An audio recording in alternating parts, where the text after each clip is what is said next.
So hello and welcome back to my YouTube channel.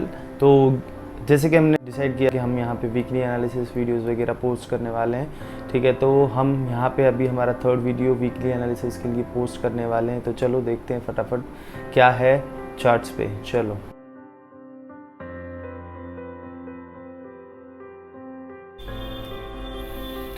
तो चलो देखते हैं आज का मार्केट एनालिसिस वीडियो क्या है अपने लिए। हम देखेंगे बैंक निफ्टी, निफ्टी और फिन निफ्टी। तो सबसे पहले हम स्टार्ट करेंगे हमारा मेन इंडेक्स जो है बैंक निफ्टी। तो हम यहाँ पे स्टार्ट करेंगे वीकली टाइम फ्रेम से। तो फटाफट आ जाते हैं हम थोड़ा वीकली टाइम फ्रेम पे। बैंक निफ्टी का चार्ट खुला है 15 मिनट। हम यहाँ पे आ जाएंगे 1 वीक के टाइम फ्रेम पे, थोड़ा कैंडल को बरोबर करेंगे। तो as a last time as we have discuss कि मार्केट थोड़ा साइडवेज रहने वाला है। जैसा कि हमने डिस्कस किया था वैसे ही मार्केट अभी थोड़ा साइडवेज है। रोज मार्केट गैप अप खुल रहा है और गैप अप खुल के रोज मार्केट साइडवेज हो जा रहा है, ठीक है। तो इंट्राडे के लिए कोई मूव नहीं बन रहा है। कैरी फॉरवर्ड पोजीशन में लोग गैप अप करके प्रॉफिट बुक कर रहे हैं, ठीक है। तो यहाँ पे लास्ट टाइम हमने डिस्कस किया था कि वीकली कैंडल पे यहाँ पे एक डोजी कैंडल बनी थी, ठीक है। डोजी कैंडल मतलब कंफ्यूजन, ठीक है। तो डोजी कैंडल बनी थी, कंफ्यूजन था। कंफ्यूजन क्लियर होने के बाद यहाँ पे डोजी के नीचे ब्रेकडाउन दिया, मतलब सेलिंग प्रेशर भी था, मार्केट नीचे भी गया। लेकिन उसके बाद यहाँ पे क्या थे, बायर्स बैठे थे, तो उसकी वजह से वापस मार्केट ऊपर गया। दैट मीन्स ये एक kind of hanging man pattern है जहाँ मार्केट का डायरेक्शन फिक्स नहीं है, ठीक है। यहाँ पे कंफ्यूजन था, कंफ्यूजन के बाद सेलिंग भी है, लेकिन वहाँ पे वापस बायर्स बैठे हूँ। ये थोड़ा वीकली टाइम फ्रेम का है अपना, ठीक है। अब हम थोड़ा जाते हैं डेली टाइम फ्रेम पे। तो डेली टाइम फ्रेम पे भी हमें जाके देखने को मिल रहा है यहाँ पे कि एक ट्रेंड लाइन का जो रेजिस्टेंस आ रहा था वो रेजिस्टेंस लेने के लिए मार्केट गया। और यहाँ पे दिख रहा है तीनों दिन market gap up gap up gap up. देखिए तीनों दिन में मार्केट गैप अप देखिए ये ट्रेंड लाइन का रेजिस्टेंस लेने के लिए गया है, ठीक है। तो अभी हम जाके देखते हैं थोड़ा और छोटा time frame, 1 hour time frame पे जाके देखेंगे। तो 1 आवर टाइम फ्रेम पे जाने के बाद हमें देखने को मिलता है यहाँ पे भी हमें देखने को मिल रहा है कि यहाँ पे भी मार्केट ने एक रेजिस्टेंस ले रखा है, ठीक है। और यहाँ पे कंसिस्टेंटली 200 EMA के नीचे मार्केट रह रहा है। एक भी बार वहाँ पे उसके ऊपर क्लोज नहीं करा। तो पॉसिबली शायद मंडे को गैप अप खुल के भी मार्केट यहाँ पे रेजिस्टेंस लेके अगेन एक सेल ऑफ आ सकता है। लेकिन उससे पहले हम देख लेते हैं SGX निफ्टी मार्केट कहाँ ओपन होने वाला है। It's showing me 130 points gap up यहाँ पे दिख रहा है। यहाँ पे 113 पॉइंट्स मार्केट गैप अप खुलने वाला है। तो लेट्स सी क्या है अभी। वैसे तो न्यूज़ भी है अभी एक इजराइल और गाज़ा का जो भी है Israel has declared the war, ठीक है। तो वो सिचुएशन कैसे मार्केट को अफेक्ट करती है, ग्लोबल मार्केट्स को। तो ग्लोबल मार्केट एक बार यहाँ पे हम देख लेते हैं। तो ग्लोबल मार्केट कल था अपना फ्राइडे को लास्ट होगा अपना ट्रेडिंग सेशन यूएस मार्केट में। तो यूएस मार्केट देखते हैं डाउ जोन्स। तो डाउ जोन्स के अंदर यहाँ पे हमें देखने को मिला, थोड़ा डेली टाइम फ्रेम पे जाएंगे। डेली टाइम फ्रेम पे देखने को मिलेगा यहाँ पे एक अच्छे खासे सेलिंग के बाद यहाँ पे एक सपोर्ट के ऊपर बाइंग आया हुआ है। वैसे तो ये भी एक बियरिश ही हमें दिख रहा है, लेकिन हाँ अगर फ्राइडे की बात करें तो अपना यूएस मार्केट थोड़ा पॉजिटिव रहा है। US 30 इतना पॉजिटिव नहीं रहा है, ठीक है। बाकी डाउ जोन्स थोड़ा बहुत पॉजिटिव 280 पॉइंट्स 88 पॉइंट्स यहाँ पे बुलिश दिख रहा है। और ठीक है स्टॉक्स भी वैसे पॉजिटिव ही थे। तो US मार्केट वॉज पॉजिटिव। अब देखते हैं थोड़ा कि गोल्ड अपना जो गोल्ड सिल्वर, तो गोल्ड और सिल्वर भी, सिल्वर इज़ 3% अप, ठीक है। UK ऑयल भी पॉजिटिव है, इट्स गोइंग अप। तो यहाँ पे एक अच्छी खासी रैली देने के बाद यहाँ पे थोड़ा एक पुल बैक लिया हुआ है। तो यहाँ से अगेन एक हमें रैली देखने को मिल सकती है ऊपर की साइड, या तो फिर कंसोलिडेट करके UK ऑयल में, ठीक है। और सिल्वर की बात करें तो सिल्वर एक अच्छा यहाँ से एक सपोर्ट से एक ऊपर जाने की कोशिश कर रहा है। तो silver is 3% up on intraday daily time frame पे। गोल्ड, तो गोल्ड भी यहाँ पे एक इम्पॉर्टेंट सपोर्ट पे है। अगर इससे नीचे जाता है 1813 के नीचे अगर जाता है तो हमें नीचे गोल्ड के अंदर सेलिंग देखने को मिलेगा, ठीक है। गोल्ड और ठीक है इसको हम ज़्यादा इतना डीपली डिस्कस नहीं करेंगे। हमारा मेन कंसर्न है बैंक निफ्टी, निफ्टी, ठीक है, ग्लोबल मार्केट्स। तो ये हमने देख लिया। तो निफ्टी बैंक निफ्टी में अभी हमें यहाँ पे एक बियरिश काइंड ऑफ देखने को मिल रहा है। यहाँ पे हमें देखने को मिल रहा है यहाँ पे एक ट्रेंड लाइन आ रही है। तो ट्रेंड लाइन यहाँ पे रेजिस्टेंस ले रखा है ऑलरेडी। और यहाँ पे हम थोड़ा 15 मिनट टाइम फ्रेम पे जाएंगे। तो 15 मिनट टाइम फ्रेम पे यहाँ पे हमें ऑलरेडी एक डाइवर्जेंस देखने को मिल रहा है। तो अब डाइवर्जेंस क्या है, तो डाइवर्जेंस हम यूज़ करते हैं मार्केट के ट्रेंड रिवर्सल वगैरह अगर देखना हो तो हम RSI देखते हैं और उसके साथ साथ हम डाइवर्जेंस देखते हैं। तो डाइवर्जेंस क्या होता है जब मार्केट को एक ट्रेंड के अंदर होता है और वो जो ट्रेंड होता है RSI, तो सबसे पहले RSI समझते हैं। तो RSI का मतलब है रिलेटिव स्ट्रेंथ इंडेक्स, ठीक है। तो इसके नाम से हमें पता चल रहा है कि कुछ स्ट्रेंथ शो करने का इसका काम है। तो यहाँ पे RSI जो होता है वो स्ट्रेंथ शो करने का काम करता है। तो यहाँ पे जब भी मार्केट ऊपर जा रहा था तो RSI वाज गोइंग अप, लेकिन अब यहाँ पे हो क्या रहा है, यहाँ पे RSI यहाँ पे लोअर हाइज फॉर्मेशन कर रहा है, ठीक है, और यहाँ पे जो मार्केट है वो हायर हाइज बना रहा है। तो ये हम इसे बोलते हैं बियरिश डाइवर्जेंस, मतलब जो भी अभी जो ट्रेंड है, ठीक है, वो इतना स्ट्रॉन्ग नहीं है, उसके अंदर डाइवर्जेंस है, it can reverse, it may reverse, okay. तो यहाँ पे ये दो चीज़ देखने को मिल रही है कि यहाँ पे एक डाइवर्जेंस भी है। तो डाइवर्जेंस अगर काम करते हैं मंडे को, अगर मार्केट 15 मिनट कैंडल का अगर लो ब्रेक करती है तो हमें रिवर्सल देखने को मिल सकता है, या तो फिर कंसोलिडेट करके नीचे की साइड मार्केट जा सकता है। डिस्कस किया यहाँ पे डाइवर्जेंस, तो यहाँ पे हमें डाइवर्जेंस देखने को मिल रहे हैं इंट्राडे पे, तो यहाँ पे मार्केट रिवर्सल भी हो सकता है। दूसरा लॉजिक क्या है अपना कि यहाँ पे कभी ये बैंक निफ्टी ने यहाँ पे कभी 200 EMA के ऊपर एक भी बार यहाँ पे मार्केट ने क्लोज नहीं किया। Every time it takes resistance from it, और यहाँ पे भी हमें यहाँ पे 2 बार रेजिस्टेंस देखने को मिल चुका है।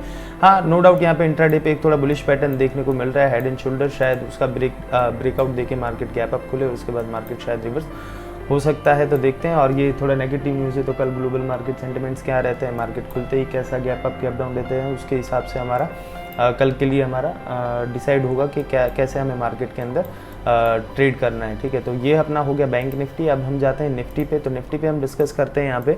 तो निफ्टी में भी सेम हमें यहाँ पे बुलिश पैटर्न काइंड ऑफ दिख रहा है, एक इन्वर्टेड हेड एंड शोल्डर जो हमें बैंक निफ्टी में देखने को मिला, सेम चीज़ यहाँ पे अभी हमें देखने को मिल रही है। और यहाँ पे भी हमें क्या देखने को मिल रहा है, इंट्राडे भी यहाँ पे भी हमें डाइवर्जेंस देखने को मिल रहा है। यहाँ पे भी हम वीकली टाइम फ्रेम से अगर स्टार्ट करें तो वीकली टाइम फ्रेम पे यहाँ पे भी क्या था, सेम एक hanging man kind of pattern यहाँ पे बना हुआ है। वीकली टाइम फ्रेम पे लास्ट टाइम भी हमने देखा था कि एक वीकली टाइम फ्रेम पे डबल टॉप बना के एंगल्फिंग, बियरिश एंगल्फिंग बना हुआ है, फिर एक डोजी कैंडल बना था और डोजी के बाद सेलिंग भी आया यहाँ पे भी। और लेकिन जैसे ही मार्केट नीचे गया लोअर प्राइस पे, यहाँ पे बायर्स बैठे हुए थे ऑफर करने के लिए, सपोर्ट के ऊपर बाय ऑफर करने के लिए। तो यहाँ से मार्केट ने अगेन एक वीक बना दी। तो यहाँ पे जैसा कि हमने लास्ट एनालिसिस में बताया था कि यहाँ पे मार्केट थोड़ा कंसोलिडेट कर सकता है, हमें अच्छा मूव नहीं मिलेगा, क्योंकि लास्ट टाइम भी मार्केट ने यहाँ पे कंसोलिडेट किया था, तो उसकी वजह से। तो यहाँ पे भी हमें देखने को मिल रहा है कि एक हैमर कैंडल बना के यहाँ पे मार्केट ने तीनों दिन गैप अप दिया है। तो यहाँ पे लास्ट टाइम भी हमने डिस्कस किया था कि जब तक ये रेंज को अगर ब्रेक नहीं करता मार्केट से 19,750 के अबव नहीं जाता, तब तक हम यहाँ पे बाय ट्रेड प्लान नहीं करेंगे। उसके बाद हमें क्लियर ट्रेंड अपसाइड देखने को मिलेगा अगर मार्केट बुलिश है तो, अदरवाइज यहाँ से मार्केट रिजेक्शन लेके वापस नीचे की साइड आ सकता है, ठीक है। तो ये हो गया डेली टाइम फ्रेम पे। अब हम जाते हैं थोड़ा 1 आवर टाइम फ्रेम पे निफ्टी पे। तो निफ्टी पे भी 1 आवर टाइम फ्रेम पे हम यहाँ पे अगर एक ट्रेंड लाइन को ड्रॉ करते हैं तो यहाँ पे भी हमें एक रेजिस्टेंस देखने को मिल रहा है, जो मार्केट फॉलो कर रहा है ये ट्रेंड लाइन को। Every time it comes it takes resistance from it. और सेम यहाँ पे भी एक भी बार यहाँ पे क्लोज नहीं करा है, यहाँ पे निफ्टी ने यहाँ पे सस्टेन नहीं कर पा रहा है 200 EMA के ऊपर। तो लेट्स सी सस्टेन करता है नहीं करता है, तो सस्टेन करेगा तो हमें जाके कुछ अच्छा मूव देखने को मिलेगा।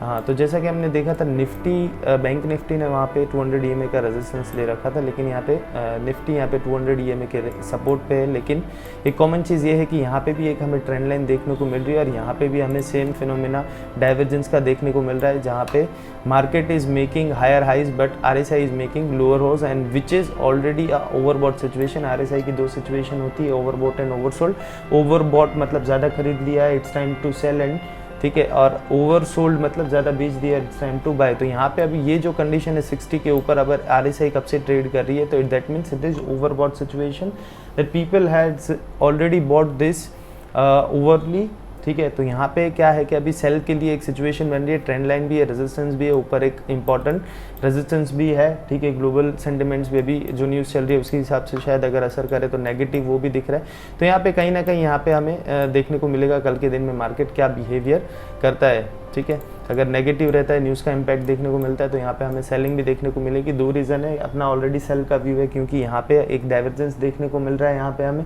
तो डाइवर्जेंस तो है, और उसके साथ साथ ग्लोबल सेंटिमेंट्स और न्यूज़ वगैरह भी चल रहा है।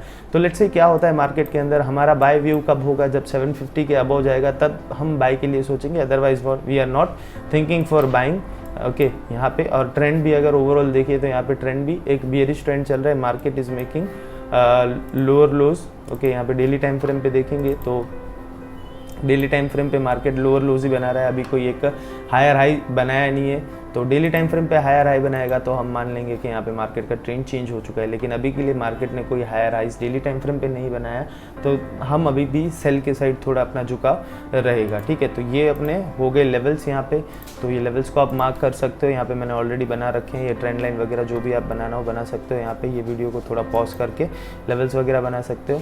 और सेम बैंक निफ्टी में भी आपको अगर लेवल्स वगैरह बनाने हैं तो यहाँ पे आप पोस्ट करके लेवल्स वगैरह बना सकते हो। यहाँ पे ट्रेंड लाइन भी है, तो यहाँ पे भी मैंने लेवल्स वगैरह बना रखे हैं।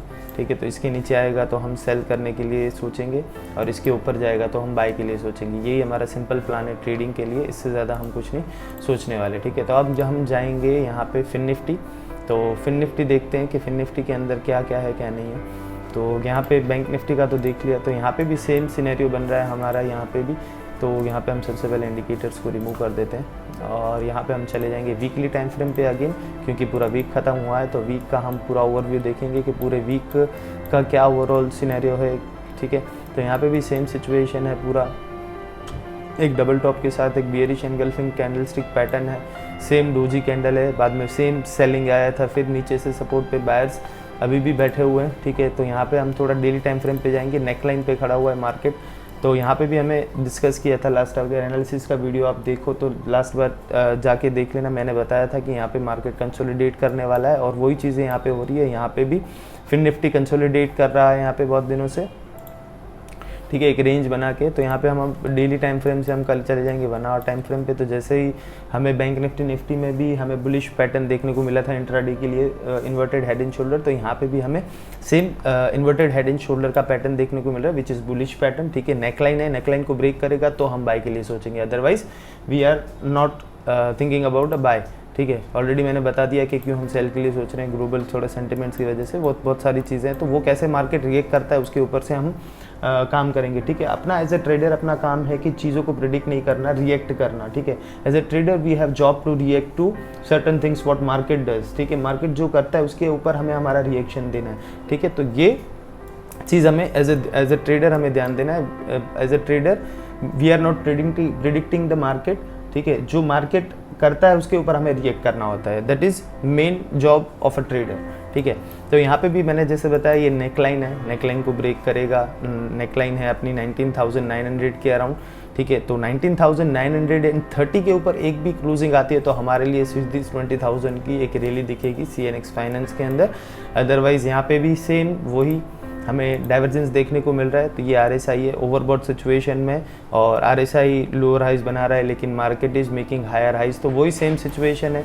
ठीक है, और साथ में एक ट्रेंड लाइन है, तो ट्रेंड लाइन का भी ब्रेकडाउन, सब जगह पे ये ट्रेंड लाइन बनेगी, जो मैंने बनाई नहीं है। ठीक है, अब बना देना जाके। और यहाँ पे एक बियरिश पैटर्न भी है। क्या है बियरिश पैटर्न? तो ये kind of rising veg kind of pattern है।